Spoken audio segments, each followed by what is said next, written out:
In November 2010, Jim McGuinness held his first meeting with the Donegal team. The location was deliberate in the Downlands overlooking the Atlantic. Raw, rugged, untamable energy. This is the Donegal DNA. His teams would be forged like the people of Donegal have been forged down through the ages, resilient and unyielding, standing against the elements, and his teams would take pride in where they're from.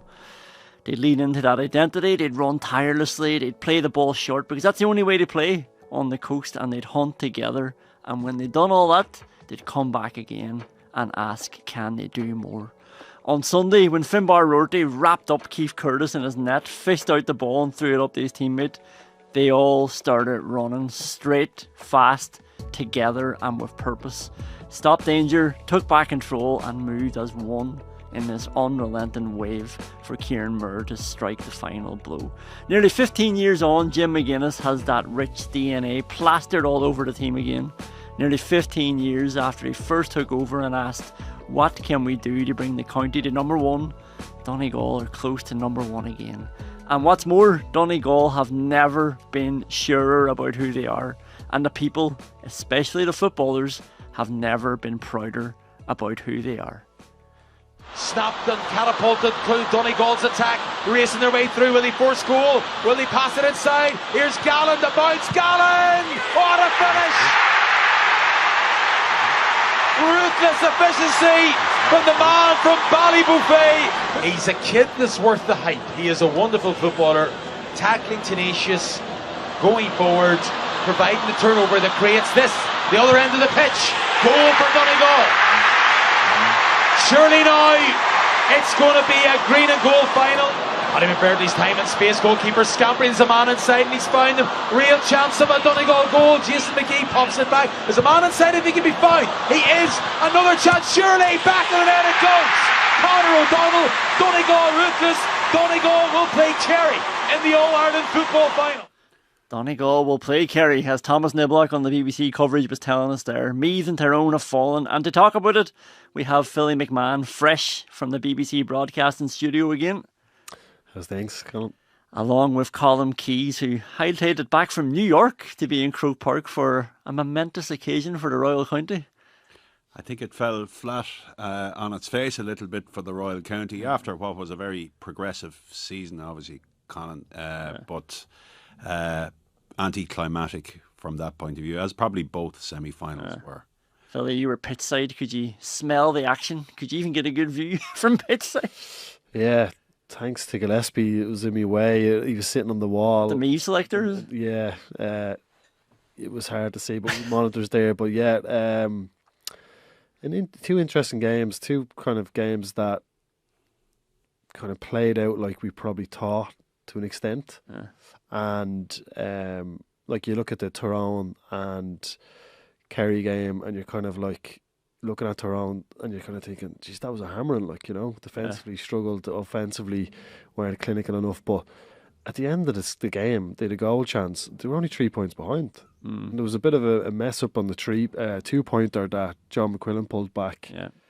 Take a couple more of those scores and you're kind of thinking, geez, this could be tighter than what it was. So, and you know, you could have been down in the dumps as a Tyrone person after that game, but what's coming along with that group and thinking that there was a couple of different decisions that on the day went against them in regards to, as I said, their shot selection at times, how they could have wrapped up Clifford a little bit more. You keep him a little bit quieter and that game changes. Yeah. Well, let's do Donegal Meath first, and we're going to come back to that because I want to get some more Clifford thoughts from you, Philly, as a defender. But Donegal Meath, it is the two best teams in the country, Colm, that have gone through to the final. It is, but I think somewhere, despite the result with Armagh, that Armagh are somewhere in that bunch with them as well. Because if you go back to the Ulster final, and I said it here, I thought that was the standard. And I still think Armagh, despite that 15-minute spell, aren't too far. They're in that company. So between the three of them, I think Galway have probably slipped back from there. Pretty sure they have. But probably the best two teams of the year, I'd agree with that they're there, and a real clash of styles, because obviously there's that athletic output from Donegal that was so evident yesterday, and then you've Kerry kicking to get Clifford on the ball, and you know the styles are different, but they should make for a great final. But again, to go back to that athletic power and output of Donegal, albeit they've played 3 Division 2 teams, Monaghan are back up, and you can say Monaghan have been de facto a Division 1 team for the last decade.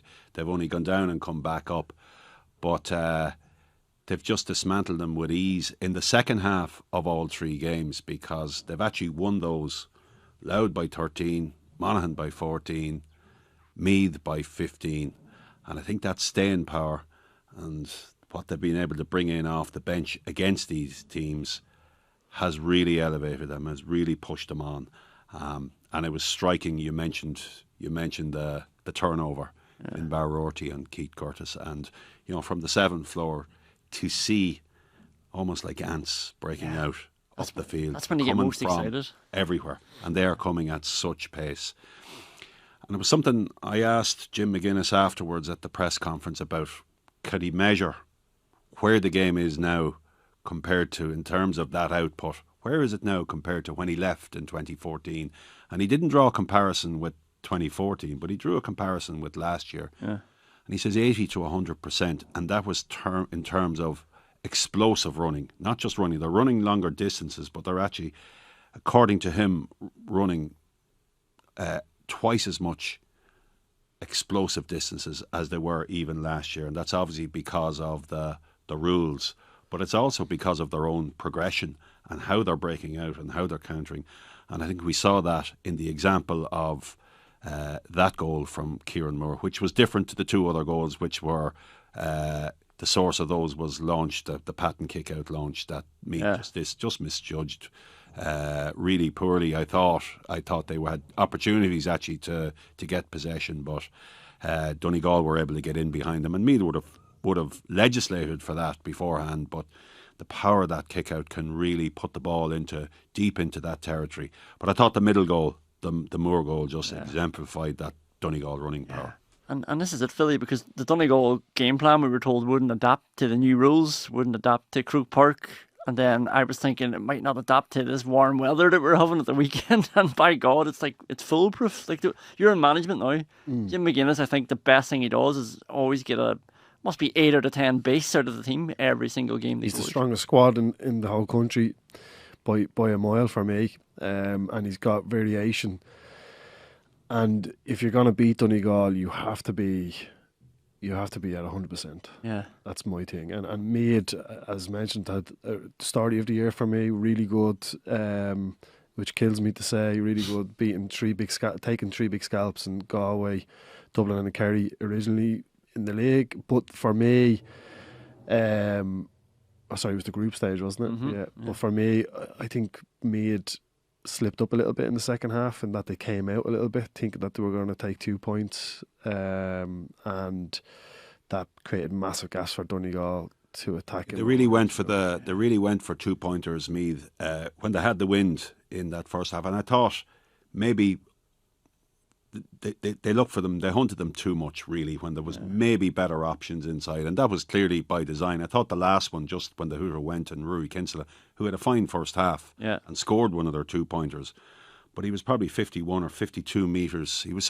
just over the 45 metre line, he was probably 46 or 7 metres out, and the hooter had just gone and he lofted up. It was a little bit of an act of desperation, I thought, at that stage. They really, but I'm talking really overpushed Donegal. So Brennan came out in the interview after and said that basically they felt Donegal were going to go for 2-pointers. So the Meath defence pushed out, which meant it created too much space in behind. That's where the goals came from, and particularly because they had the lead.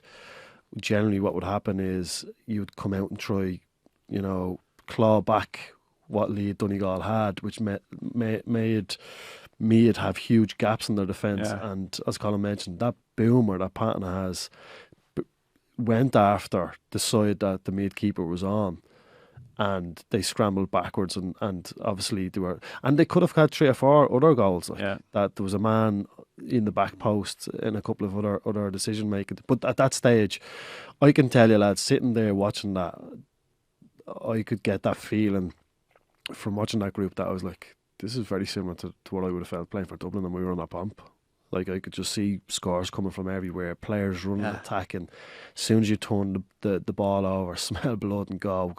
Like, and at times then, you know, lads are coming in off the bench that are just adding. Yeah. And that's that's the sense I got from that Donegal team. As mentioned, Kerry are a different animal in that they kind of have key players that can light up the performance. Donegal have it all over the pitch. Yeah, Oisín Gallen 1-2, Conor O'Donnell 1-3, Michael Murphy not 6, McBurdy, like you say, off the bench, not 3. And now, they've got McGonigal back, Murren, Mogan, Rorty. They're finding it so easy. Like, Michael Langan doesn't seem to get mentioned all that often, just because so many to mention, but he's just imperious. Langan and O'Connor is going to be such a big heavyweight battle in the middle. Like, the two of them have been brilliant this year. Langan has had an amazing year against Tyrone in the game that they lost. He was superb that evening. And the last day in the second half against Monaghan, he really drove it. And from midfield, he scored 125 this year. He's a really good kicker of the ball. Like, he could just lean back. Such an elegant kicker of the ball. But you mentioned Murphy. The job was done after 45 minutes. Yeah. And Donegal were able to take Michael Murphy off. 25 minutes rest. Thought he was probably carrying a knock. But Jim McGuinness denied that. He said no. But I felt that they were probably quicker than I thought to get him off the pitch. Well, the physio went up to him on the bench, so obviously that's not true. Probably, like, why would the physio go to him on the bench if he hadn't got a knock? I'd say McGuinness would definitely be putting out the positive feeders. Like, he's absolutely fine. You don't want a player of his stature going into a final, the opposition knowing that he's a knock. Well, we're talking about Michael Murphy. I mean, so Meath obviously very disappointing, to be honest. Yeah, they did force it. Even goal chances, they weren't on, and they were trying to get through. Part of me almost understands they're trying to get 2-pointers and goals. They're thinking we need to maximise this if we're going to do anything to Donegal. But Michael Murphy, 7 minutes in, Meath can feel aggrieved. It's like they have the wind. Michael Murphy got away with a black card there. I feel like it's on Sean Rafferty. He's coming up the pitch. He jumps up to try and block the ball and leaves a bit on him as he comes down. And we know with the black card rule, they would have to leave 3 up, and Meath would have an extra man with the wind in attack. I don't know would that have been a black card, but a black card has to be a deliberate pull down or a trip. Yeah, I thought that was a trip. Or a third man tackle. If you classify it as a trip, and third man tackle at the same time. Possibly 3 black cards I would have given. Well, you got to determine what's wrong with you? You're a Meath man. Was it deliberate? I'm not sure. Well, I'm just saying in the technical terms, it was certainly a yellow card, and that didn't come. He ran off the ball. He was attacking. Rafferty was attacking. Yeah. He collided, stopped his run. For me, it's a black card. Like. And what was interesting was how the BBC and RT covered it then afterwards. I was actually impressed at BBC because obviously he's an ex-colleague of all of them. It's harder to say, but you have to do it. Like, but you were the ones that did say it. So we'll play Owen Mulligan's clip. I know the panel talked about it then afterwards, but we'll play Owen Mulligan's clip first here from the BBC. Michael Murphy has been exceptional, but down on the sideline, I think he got away with one. I definitely did. He's a nice lad, and we used to work together at the BBC, but I definitely think it was a black card down on the sideline. I seen the Meath management coming running out. He'll not be in my Christmas card, or I'll not be in his Christmas card, but I think he definitely got a black card. You have to tell as you see it. And then Paul Flynn didn't used to work with Michael Murphy, but he used to live with him, I think, in college. So here's Paul Flynn on RT's coverage. His contact around the middle, he won an unbelievable breaking ball right in front of us. Got a bit of contact on Rafferty. Might have been a black card on another day, but he was lucky. I think he curbed it a little bit more because it came back, and I think yourself, Oisín and Conor McManus all said you led the way. Everyone was sort of afraid to say it. You said it's a black card. Yeah, for me, there's no grey area there. It's a black card. Like, you know. I think there is a grey area there because it didn't look deliberate. Maybe he had it in his head to do it, but it kind of has to. He jumped in the air. Deliberate. His hand hits the player on the way down. His arm hits the player on the way down. How is that not deliberate?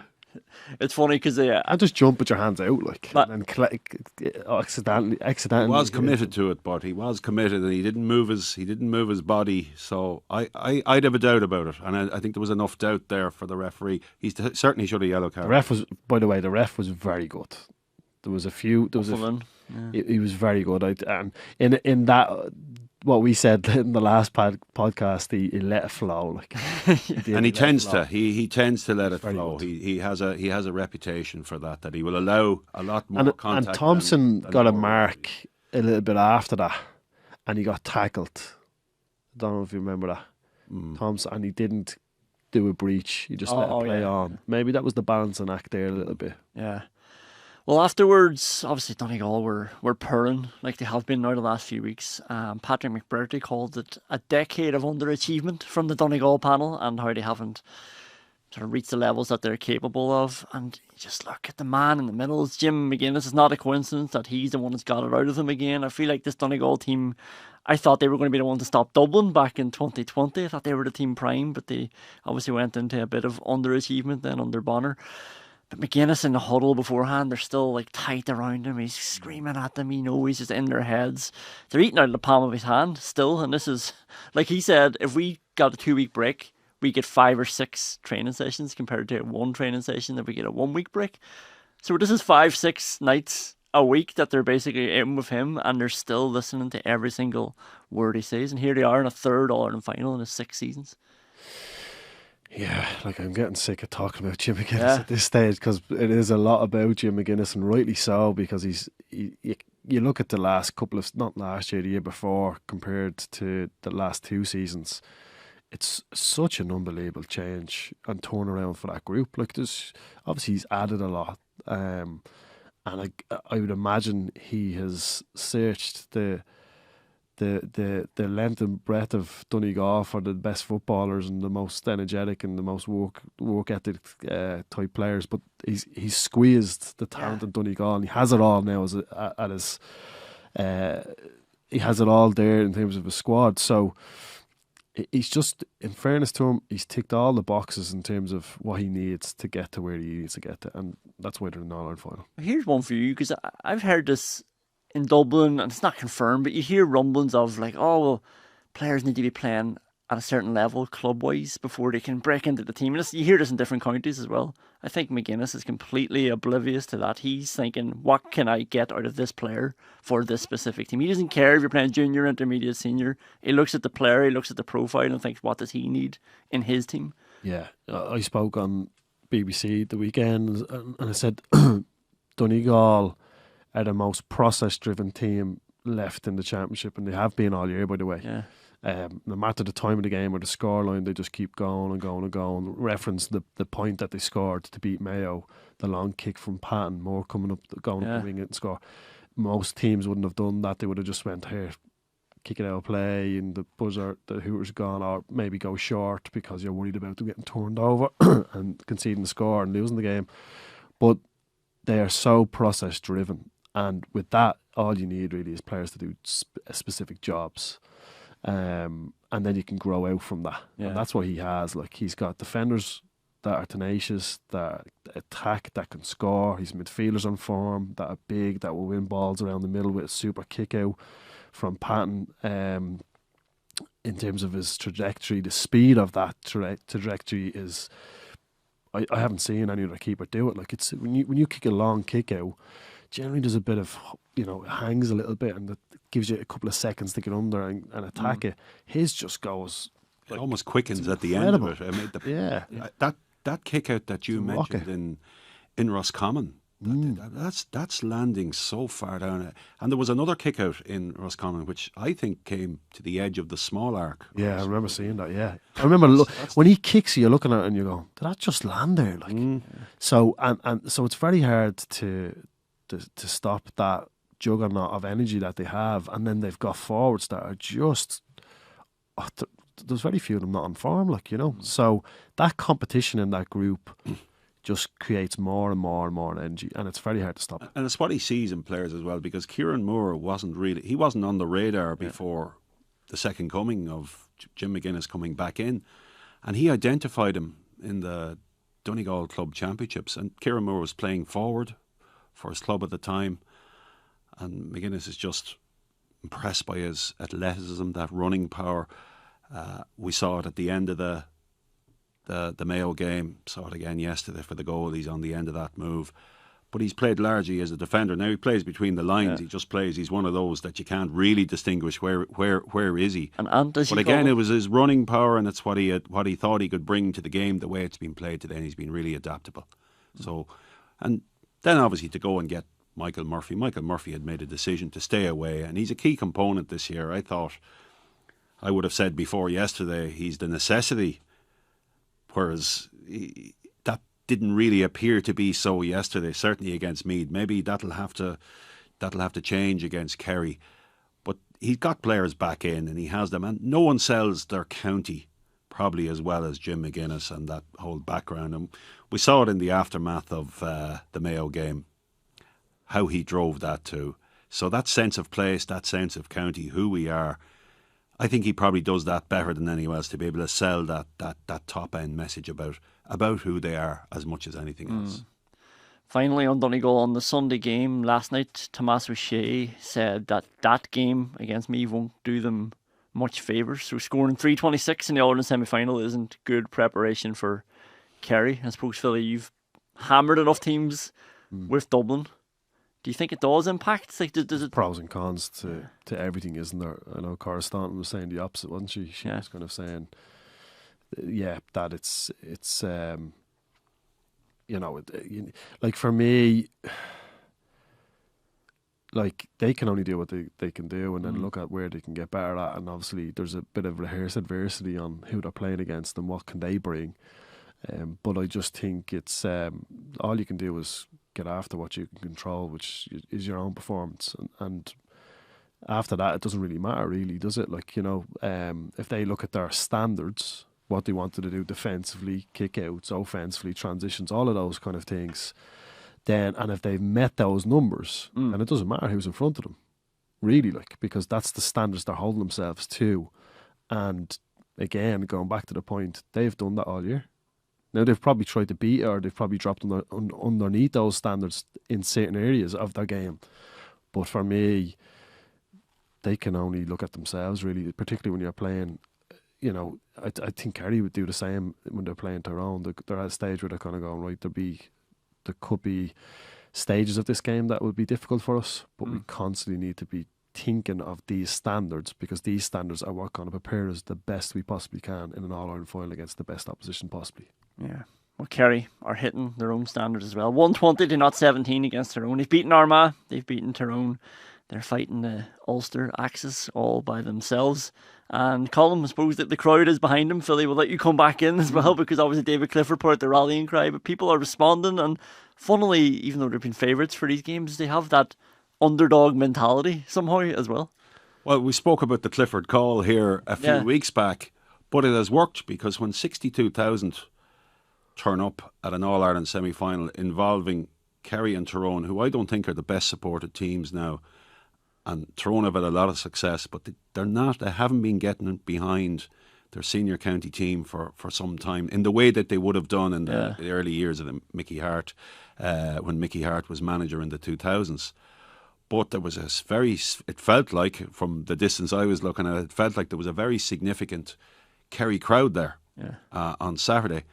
And I saw some footage which interested me after the game. David Clifford was out the front of the Hogan stand among all the Kerry supporters. So was Paddy Clifford. That would be unusual. So you get on a bus. Oh yeah, outside the stadium. He was outside the stadium, and obviously the Kerry chair was with him, flanking him. And I think he wasn't going across the hotel to the hotel for a drink now, or he wasn't walking back into the city centre. As you know, Philly, you get on the bus, you get out and start your recovery and all of that. He came out onto Jones's Road, just outside the main entrance, and he spoke to supporters, and there was pictures taken. And I think that was deliberate, to say, I called you here, I asked you to come, personally asked you after the Cavan game, and repeated since, and you've responded, and I'm coming out to say thank you by coming out here. I'm saying thank you.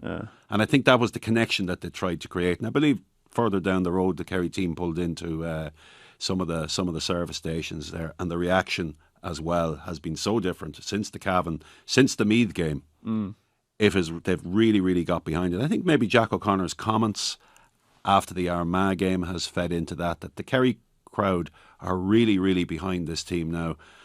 They've beaten Armagh, they've beaten Tyrone, to beat Donegal, to beat three Ulster teams to win an All-Ireland in those 3 final games, I think would represent certainly Jack O'Connor's best All-Ireland, but I would think it would represent one of the best All-Ireland successes Kerry have had in a long time. Yeah, especially considering the history that they've had with some of those teams as well. But like they really are leaning into it. They're galvanising the county, bringing the team to the county, and yeah, Jack O'Connor's bringing the players over to the fans afterwards. Clifford, when he scores, is celebrating like mad. It's obviously very deliberate now at this stage, isn't it, Philly? It's very unusual for the Kerry team that I've experienced, you know. You see O'Connor, like the energy that, like, what I like about O'Connor is like, not Jack O'Connor, Joe O'Connor, isn't it? Joe's energy from the very get-go of the game. He tackles a man, and then basically he kind of makes a signal to the referee that he's overcarried, and then he goes back in for another tackle. Like, his energy was just manic. And the Kerry, as you mentioned, the Kerry lads are doing the fist pumps, and you're kind of going, that's unusual. Like, you know, it's very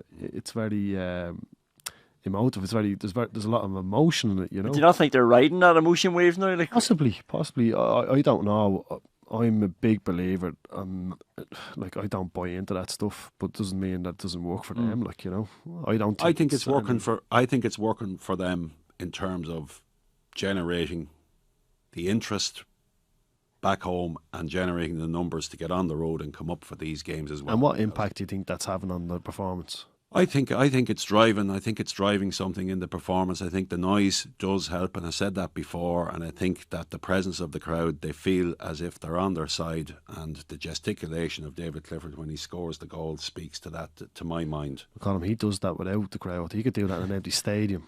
I don't think I've seen him throw his fist in the air like that.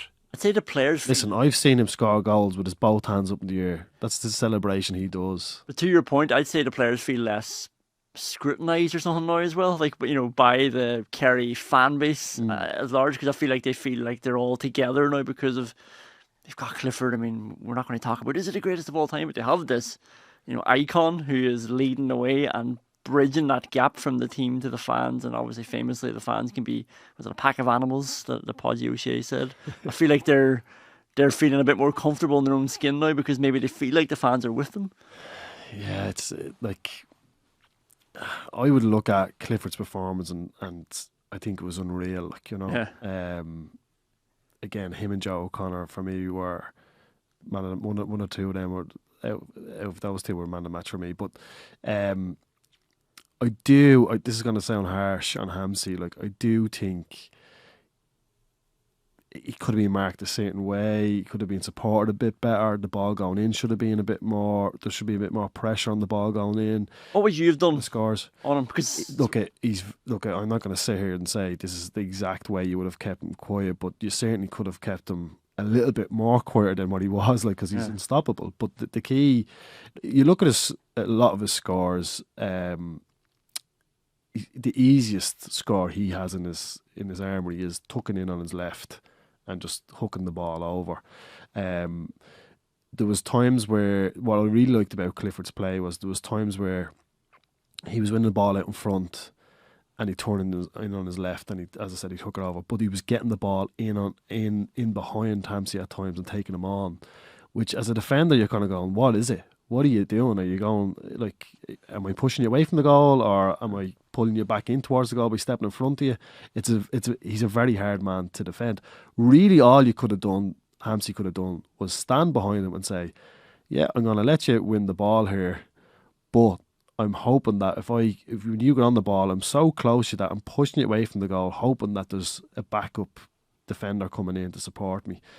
And I think he had a goal opportunity, he kicked over the bar actually, he turned Hamsey on the outside and the backup defender, I can't remember who it was running in. It was so slow getting in to support Hamsey, like.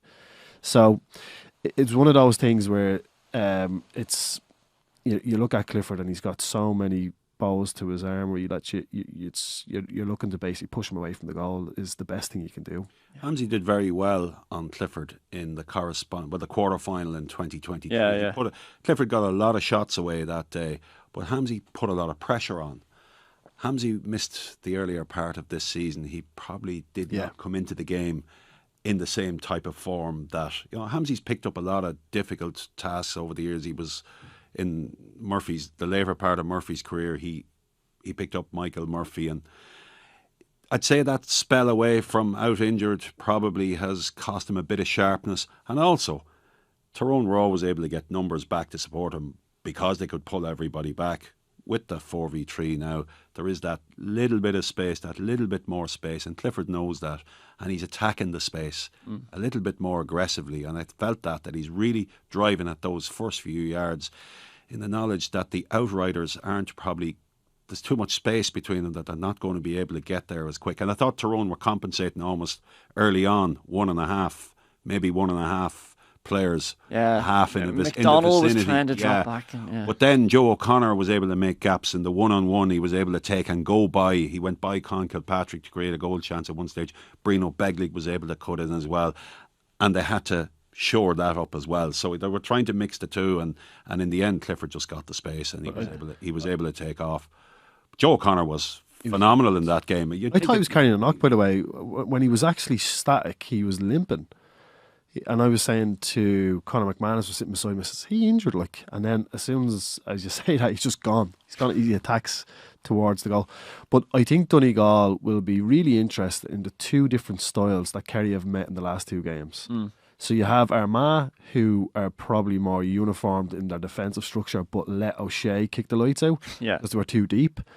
And then you have Tyrone, who said, no, we're not going to do that. We're going to actually go after their key threats, Clifford, Paddy Clifford, O'Shea, but leaves massive gaps then because they can't get their structure and they can't basically block up the gaps that are there in their own defence. Like, that's a good point, because they would look at it and think, we did well on Sean O'Shea, he scored 1 point. I think Peter Teague went on him, and Niall Devon actually did well on Paddy Clifford. But you can't shut them all down, and then especially if Joe O'Connor's coming to town, Gavin White, Brian O'Bugler, and then Kerry are also smart. They're looking at like Matty Donnelly, great players, should just be in the front three the whole time, but as soon as they saw him in the back line, they just took him on and went by him far too easily. But they were looking at that, and they were looking at the gaps, and if you shut down Sean O'Shea and Paddy Clifford, you're leaving space for David Clifford to score 1-9, 1-5. And this Tyrone team, again, going back to the point, right, what I like about this Tyrone team is this year might be too early for them, but they were trying things that I felt that in the next season or two they're going to reap the rewards from. Like the little pop passes they were hitting into Canavan on top of the D. They've got lads that are so low to the ground. There are a lot of very similar players. Really. They need just something different to complement. They need a Cathal McShane, something like that. Because if you're playing, and in theory, Darren McCurry, Dara Canavan and Owen McElhone in the same line is frightening. But they just need, I feel they need a McShane type figure in there, and maybe pull McElhone out to centre forward, or just change it around a little bit, but just something different. I can tell you, as a back six, if I was in a back six, and you mentioned that they've 4 lads like that, right?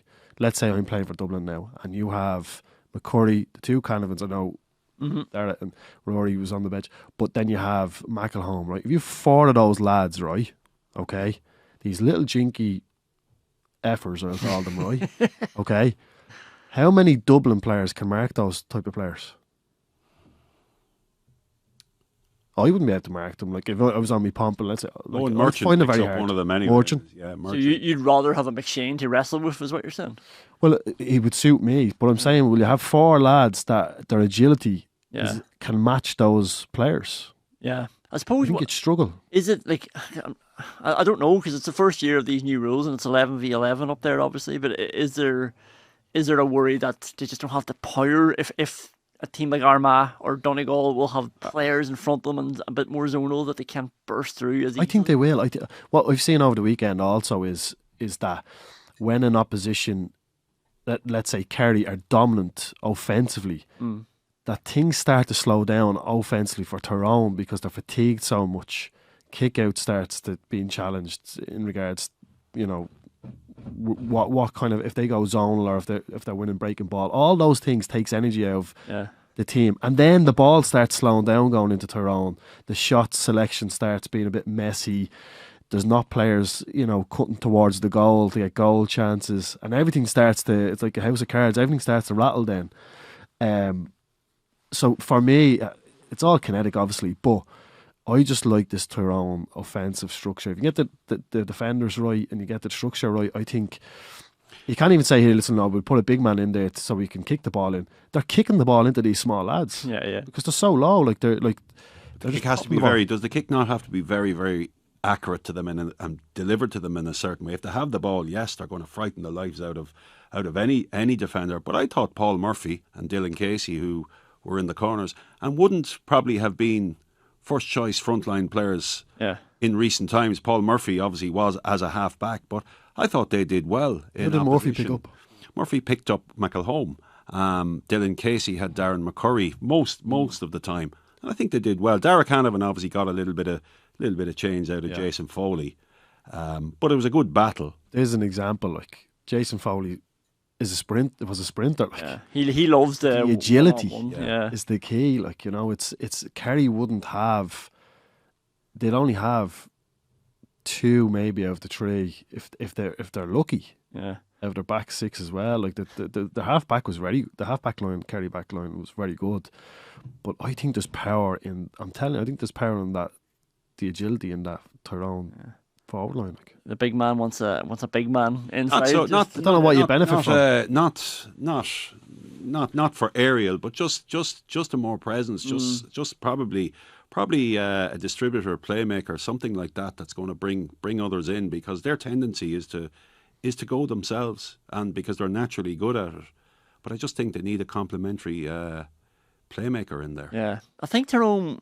I don't think Joe McQuillan helped them as well. I don't think there was any, like, the Rory Canavan 2-pointer was very annoying. He scored the 2 points and he brought it back. Maybe he blew the whistle beforehand, but it seemed unnecessary. And then Tyrone get a free that they don't get anything from. And at that stage, would have brought it back to 4 or 5 and just changed the dynamic a little bit. I think Kennedy caught a mark and he fell down on the ground and didn't get the mark. 2 big calls. There was little sort of middle third decisions like that, which I think just affected the momentum. Maybe Kerry would have won anyway, but there was another one where Jack O'Connor runs in like 10 metres into the pitch screaming at McQuillan, who's looking at him, and he doesn't do anything.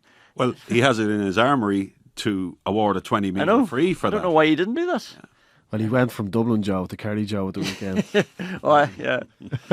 And then that was his last game. That was the last one. That was probably his last game, unless he won't get the All-Ireland final. Normally, the semi-finals referees don't, so that was his last game. Yeah, just fine. Like, we've mentioned Joe O'Connor, but the transformation, and what's this, just the difference between going from half forward to midfield? Like, he's running the show now, or is it just pure motivation of people talking about just Kerry midfield aren't up there much? Like, I would imagine he's in a flow state where he's just found what really works for him. Yeah. And he's got a perfect energy for what he's trying to achieve. He's direct. He's a good ball player, and he's big. Yeah. He's athletic at the same time. And that's exactly right now what Kerry need from a midfielder, like, because they've the last couple of years, like Jack Barry. He's back in? He's come back in the holidays. country. They obviously missing Diarmuid O'Connor. Diarmuid O'Connor might be back for 2 weeks. And then Killian Burke, who would have been seen as the natural successor in there and probably would have progressed onto the team. He went to AFL. Yeah. Adrian Spillane retired. So these are all options.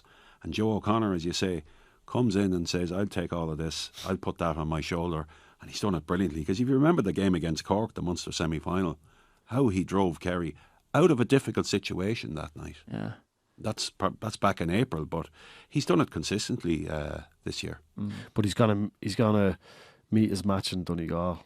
Yeah. And what I like about McFadden, like, for me, he's just perfect for Langan as well. Like, you know, there's a balance there. The amount of work he's doing is incredible. He's keeping McGee off. Yeah. You know, anybody's keeping He's getting McGee the out. touches to the kickouts as well. I mean, he's getting back. He's getting back. There's a lot of the donkey work. Some of those Yeah. booming pattern kickouts. McFadden is finding his way onto the end of them to get the touch on as well. Well, joining them in the Sam Maguire Cup next year is Kildare, your adopted county, Philly. So they beat Limerick in the Tailteann Cup final. like they had to win it a couple of times. So they were 7-up at one stage. Then they find themselves behind with just over 20 minutes to go. Then they find themselves 4-up with 2 minutes to go with the ball. Somehow give it away, and they're scrambling the ball off their line with the last kicks of the game. So it was Cian Burke that made the save. Like he was the hero of the day. Actually, Brian Bourne came off Brian Bourne's hand. Was it Brian Byrne that got the yeah. touch on it? Yeah. So like he's the hero of the day. Was There it? you go. Had to see One that. of my man. Yeah. It was Dara Murray. 3 in a row. He's got 3 in a row. That's why I noticed, because he's got 3 goal line clearances in a row, 3 games. I know he got one in my whole career probably. I'm just like, oh wow, 3 in a row. And like A few of them for nice, will you? a complete scramble, and like Dara Murray was tight on the right, and then falls to Rory O'Brien. He'd be having nightmares. He gallers it in front of the goals, and he puts it over. But obviously he's hurrying to try and get the ball away and get the shot away, and he fell to the ground because the hooter had just gone as he's kicking it, and I felt for him. But I think the question is, how much are Kildare allowed to celebrate this? Because you know, people suggesting that they're swimming in waters they shouldn't be swimming in. Yeah, look, that's the card they were dealt with this year. That's where they were. You know, can they do well in the league, and then can they progress in terms of the championship? And they've done that. They've ticked that box, and they've probably got a lot to kind of improve on as well. Like, you know, I think they struggled initially in this game. They struggled around the middle with the long kick. They actually had, I think it was a 4v3. Limerick were really good at creating a structure where they had an extra defender sitting behind the 3v3, which made a 4v3. It was actually really interesting. And then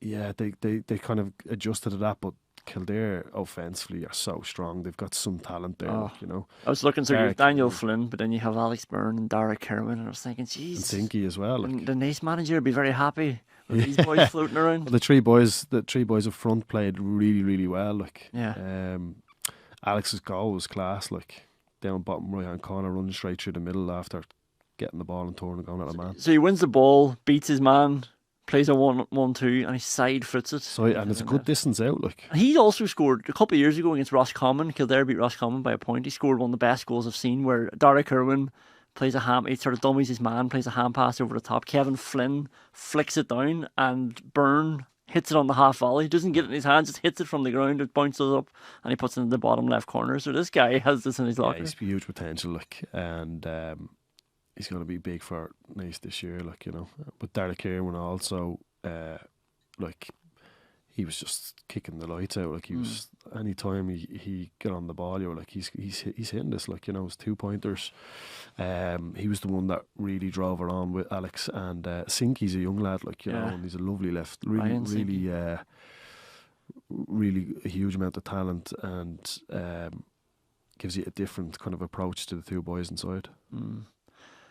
Colm, like, it's job done for Kildare. They've gotten promotion. They've won the Tailteann Cup. Like, I'd say they have room for improvement. Like, even this game as well, there's probably elements where it's like, geez, you won't be getting away with that when you move up the levels. But I suppose it's all they could have done this year, really. Well, there was pressure on them to go and win the Tailteann Cup. They were the obvious, to me, they were the obvious favourites from the outset. Even though they had lost the league final to Offaly, I still felt come summer they are going, and if they're in a Tailteann Cup, go and win it. And they've done that. And they mightn't have won it very convincingly last Saturday, but they did it. And they'll get the benefit of that. And they're in Division 2 next year, hold their position in the middle of that in Division 2. Obviously, you'll have Tyrone and Derry in Division 2. Meath are in it. You'll have Cork as well, Cavan. So in that middle section, I think Tyrone and Derry will come back up. But to see who'll be third, fourth between Meath, Kildare, Cork, I think that's the challenge. That's the challenge for Kildare to see can they hold their own there and then move on to the next stage, because there's good players coming through. It's making me nervous now about Division 2 next year. See, Derry are in the hunt for a new manager. I have somebody here who was in talks for the Derry job last year. Would you be interested in the Derry job this year, Philly? They put me on the spot now. Look, my job now is Nice. That's really where my focus is. Until December, January, all in the final. See how they get on. Like, that's important that we focus on the next game this weekend as a league final. So the lads will be on a little break, the county lads, and get the whole group back and see how we get on, you know. And then what about 2026? Would you be interested in the Derry job in 2026, Philly? Who knows? But as I said, for me at the minute, it's nice, and I want to focus on them. Who do you think would be a good manager for Derry next year? Who do I think would be a good manager for Derry? It's a strange pool of managers like that is available out there. I think. Who have I seen that has been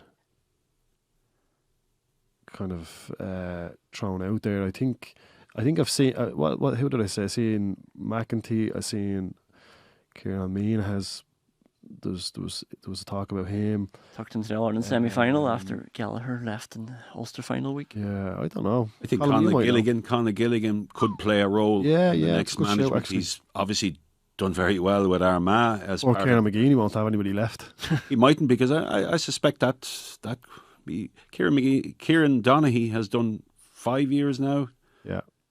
Or is it 6? It's certainly 5 years he's done with Armagh now, trekking up and down from Kerry. So you might see that management team fragment. I think Conor Gilligan will play a part. Be interested to see. There was some talk last year of James Horan. Now I don't think he would. Yeah. But he could be a candidate. It could be something a long way from where James lives. There's a lot of positions available. Like, that's the thing, and I think as a county you have to be quick, because it's. I didn't think, obviously, Derry had such an exhaustive search for a manager last year before getting Paddy Tally, and to go back into this hunt and search again, they must have some idea who they want and who they're going after. I agree. But they also are looking at this group of players and saying, this is the time that we have to do something, I think. And it has to be that we have to have the right man. And who knows if Tally was there this year, whether it's going to be the right man. But I'd say they were looking at the results this year and saying, we didn't win a game here, we have to change things up a little bit there. And albeit Tally at the end was saying, look, we're only starting to get going, which probably has an impact from the start of the year when he went in fairness to him, and a couple of injuries. But yeah, I didn't like, as a Derry man, I didn't like that. Like, you got the job in November, like, get going then. Don't tell me in July. I thought Derry's performances in the round robin were good, if you accept where Derry had fallen to. But if you look a year before, where they should be at, based off, like, again, go back to McGuinness and the group he has, and he's added a couple of lads back in from that maybe stepped away, but that Derry squad, McGuinness is an injury, and a couple of other injuries linked to that, but like, that Derry squad is still strong. Like, I feel that they should be, at least coming into this year now, 2026, playing Division 2, getting a few games under the belt, getting a couple of wins, that they have a good pop at Ulster, and that builds that confidence back up, and who knows after that. Is geography an issue? Not to turn this whole thing into a Derry issue, but the like of James Horan would be talked about, but you wonder, like, would you be bothered going up? Like, Thomas O'Shea was asked by Joe here about Mayo or Derry, and he just figured a line. He probably wasn't even considering it, but he just said, geez, I drove up to Derry last week and it's an absolute nightmare. That's what people would think. Like, and it's a long way from Mayo. It's a long way from where James Horan is in Mayo up to Derry to Owen Begg is even further. Owen Begg's further. So I think logistically it's probably not an option. I think they'll be looking closer to home. And as I said, I think Conor Gilligan will feature. If not as manager, I think he'd be certainly in a strong coaching capacity there. Yeah. So we've got Kerry, Donegal. Are we happy with this pairing? There's a great clash of styles there, and obviously there's the legacy of the 2014 All-Ireland win when Donegal came in off the back of a magnificent All-Ireland semi-final win over Philly's Dublin team. And I would have thought they were probably slight favourites, but Kerry tactically, the goals that they were able to deliver, certainly the early Paul Geaney goal, they come up with something different. They had Aidan O'Mahony on Michael Murphy that day. They sprung a few surprises and were able to take them. Donegal underperformed, and even if they had that Colin McFadden chance at the end, I think it was a big regret of Jim McGuinness's that they did underperform after the season that they had. So it's a clash of styles, really hard-running, athletic team, playing a team that likes to find their inside man and men very, very quickly and put the ball through the lines with the boot. It's really, really difficult to call. I would have thought Saturday night, having looked at Kerry, I said they're set up for it. And then you see the Donegal win and how they went about it. They're going to be really, really difficult to beat and difficult to stay with. And they have that bench, and they have been overpowering these teams over the last 3 games, certainly through the second half, and that's ominous. But Kerry created a lot of goal chances, as Donegal did. They did it against Tyrone. They created a lot of goal chances. That augurs well for them. I really can't decide. I think I'm leaning maybe towards Donegal. I thought Donegal at the outset, but I am conscious that on Saturday night I was thinking this is for Kerry. I didn't think Donegal at the outset. Like, I was thinking it's such a big, tall order for them. But McGuinness has obviously I just thought that they came so close to beating Galway last year. Oisín Gallen had that kick to put them ahead from a free, and Michael Murphy's up in the commentary box with you watching that on, and I'm sure he must have thought at that stage, this could have been for me. And he's back in. What an addition. They have added to their squad. McGuinness, 2011 to 2012, he was able to adapt and improvise and progress the team, and I think he's probably done that again this year. So whether it's enough, it's a fascinating contest to see how it's going to play out. I have to say, really looking forward to it. As I said at the outset, I thought Donegal would make the necessary improvements and win it. Probably didn't bank on Kerry being as good in the last 2 games as they have been. Do you have an inkling, Philly? As Colm said, there's a clash in styles. So, the key thing is with the energy Donegal will use to get forward with the running game, will that be exposed by Kerry being the most progressive kicking style team? That could be challenging for Donegal, But I just think just the array of scores, and everybody will always go back to, if it's Dublin or Kerry over the last few years, they'll always go back to because the forwards are so good, the defence are they're the weakness, get after them. But that's not really the case. But it's just because one end is stronger than the other that you think that. But for me, Donegal, their system, the way they play, the way they stick to it consistently through every play, right till the end of the game, is just impressive for me, And they have been consistent, whereas Kerry have shown a little bit inconsistency.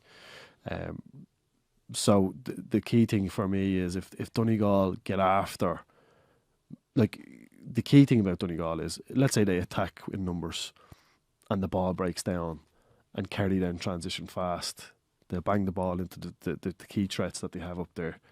That'll cause Donegal problems. But Donegal, their efficiency rate is out off the charts.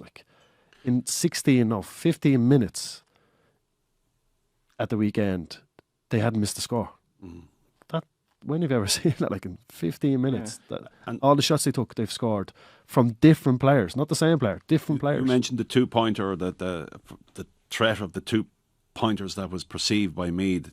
Donegal scored 323 from play, no 2-pointer. But do you know what's? That's a good thing that you've triggered here in my head here, because I was meant to say it. Do you know what? It's really impressive.